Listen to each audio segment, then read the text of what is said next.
on CNN. We're here with Democratic strategist and host of the Politics War Room podcast, James Carville, and host of the Rubin Report on YouTube and Rumble, Dave Rubin. Okay, here are the questions. For Dave, what did you think of Elon Musk's trip to Israel? Do you think he no longer harbors anti-Semitic and conspiratorial beliefs? Oh, well, he never had anti-Semitic or conspiratorial beliefs in the first place, but Elon Musk is not an anti-Semite. There are plenty of anti-Semites out there. You called a whole bunch of them out during the show. I mean, Elon Musk going to Israel was absolutely great. I think too many people now don't believe anything they see, but they do believe Elon Musk, so him going there and saying, I saw the 47 minutes of footage, he's wearing dog tags of, from one of the families who lost their kids. I mean, there's a lot of anti-Semites out there, but Elon Musk is not one of them. Okay, that may be true. I mean, look, he's a hard guy to follow all the time. I've tried. And this thing did test my patience with him, because he may not be an anti-Semite, but when someone tweets what they tweeted, and he tweets, "You have spoken the actual truth," it looks really anti-Semitic. So, I mean, come on. I mean, I don't know how in the weeds you want to get on the comment, but the comment was really... we do. What is the comment? The comment that he was responding to was about that there are left-wing, thought of as Jewish organizations like the ADL, that are aiming their fire the wrong way all the time. So they're attacking him, right? As opposed to attacking the people that are actually anti-Semites, like the lefties. All right. My understanding of it was that he was supporting the idea that what we heard when you mentioned it during You're the show. exactly right. It was the greatest act of Jew washing I've ever seen. After he said something like that. I've never heard that term. Well, I mean, it's what you do when you screw up. I get it. If I say anything, I mean, come on. Look, I have no idea. The last thing I want to do is pick a fight with a guy worth $1 trillion. But that dude is weird, man. I'm going to tell you, that's something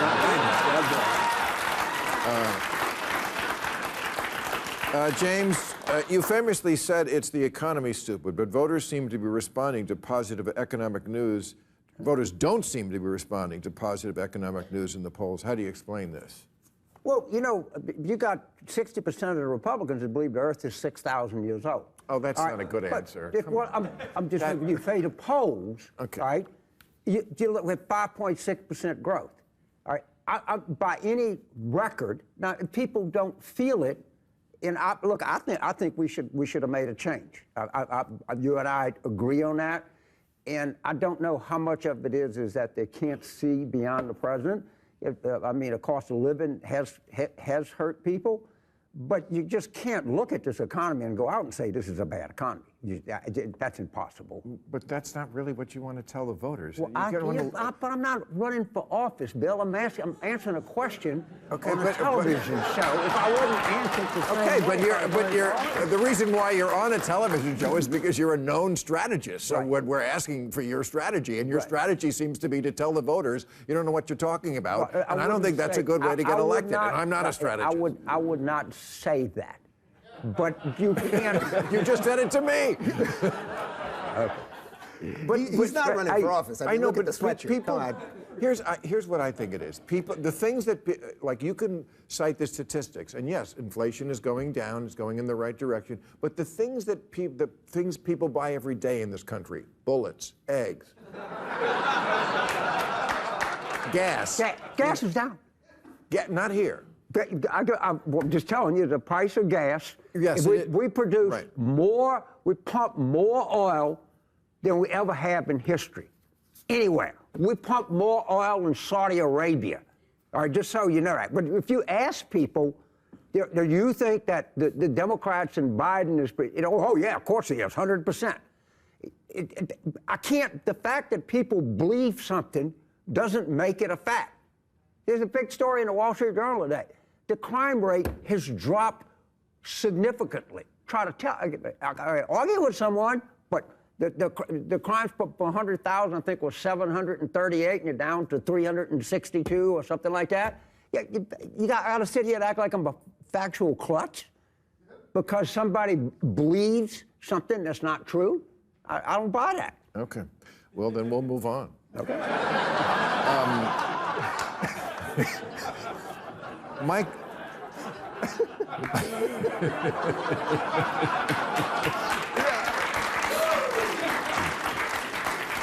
So, Mike Johnson, he's from your home state of Louisiana, the Speaker of the House. I read today he wrote a foreword in a book that subscribes to conspiracy theories and homophobic insults. I thought, Mike Johnson wrote the foreword to the Bible? Do you think Mike Johnson can hold his party together now that he has taken the mantle? Well, first of all, I don't think he can hold his party together. Second of all, you're exactly right.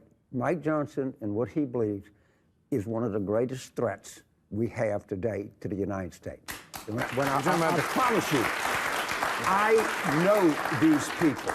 Well, you're talking about Christian nationalism. Absolutely. Talking about this is a bigger threat than Al-Qaeda to this country. And let me tell you something. They have Speaker of the House. They got probably at least 2 Supreme Court justices, maybe more. Right? Don't kid yourself. And people in the press have no idea who this guy is, how he was formed, what the threat is, and this is a fundamental threat to the United States. It is a fundamental. They don't believe in the Constitution. They'll tell you that. Mike Johnson himself says, "What is democracy but 2 wolves and a lamb having lunch?" That's what they really, really, really believe. And to say, "Oh, come on, man, that's just some crazy shit." No. They believe that, and they're coming, and they've been doing it forever. They're funded. They're relentless. And, they probably won't win for a while, but they might. No, and if they do, the whole country blows a gasket. You just have to look at that painting. I think it's a Kincaid painting that a lot of them like, where Jesus is handing the Constitution to Thomas Jefferson. I mean, if you can look at that and go, that's the way it probably happened. I know it. That wasn't a photo? That is, no. Is the rise of anti-immigration Dutch politician Geert Wilders, I remember interviewing him for Religulous way back in 2007, a warning to the liberals in America that they need to take our immigration crisis more seriously. So if you don't follow the story, Geert Wilders, he's been running forever in Holland. Of course, the New York Times calls him a far rightist. They call all these people, Maloney in Italy is another one. Viktor Orban is kind of a far rightist in Hungary. But I think some of them are just, Brexit in England was part of this. People are feeling they are not welcome almost in their own home because of the kind of immigration that these people are fighting against. So most of these people are not far right by any way that we would think of far right, in that they're racist. I actually met with Orban in Budapest, and I talked to him for a little while, and all he kept saying was, I love Hungary. That's all. I love my people. I love my country. That's it. I don't know what accent that was, but that basically. That's a dead-on impression of him. Something. Can you do his walk? Yeah, there's a little bit of a waddle. But all of these guys, Geert Wilders, he wants Holland to be for the Dutch, right? Like that's what he wants. When we see that's racist, that's what they would tell you, right? No. Wait, you meant that literally? Or no. I don't know what we're talking about, but I was just going to say Dutch for the Dutch. I would amend that if it was me. Dutch values. No, Dutch values. You don't have to be actually Dutch. You don't have to be white. That's what I think is great about America. It's the idea. As long as you subscribe to our ideas, which again, to your point and what I was saying at the end of the show, that we're not a Christian nation. That's not what it is. This is a country where we have the First Amendment. Then everybody should be welcome. No, of course, it's not about skin color, but it is about culture. So what happens is all of these people, whether they're in France or Belgium or any of the countries that you just mentioned, they're realizing, wow, we've got literally millions of people in our borders that are chanting for genocide and gas the Jews and the rest of it. And by the way, it doesn't stop with the Jews, right? I mean, they were at the Christmas tree in Times Square yesterday or 2 days ago. So people are realizing that, and they're looking for anybody, and for some reason they always come with crazy hair, that will fix some of this stuff. So I kind of have trouble. I think your question was, is the election in the Netherlands, is that somewhat a harbinger for... Do you want a short, truthful answer? Yes. Yes, it does.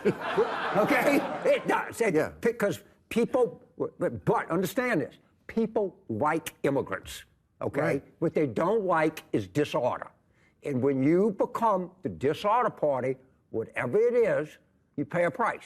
Now, one of the reasons that we're having this problem, this is what 3.6% unemployment does for you. You think we're the only people that know that?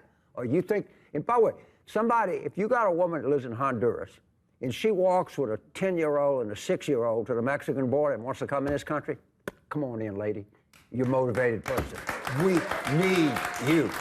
Period. No, okay. You can't come. We have a border. We have a border. We have a country. You either have a country or you don't. Every border had refugees. Every border has asylum. Yeah, but you can't just let them walk in. Sorry. That's what the issue is. I'm for somebody walks with 2 kids 600 miles to come in this country.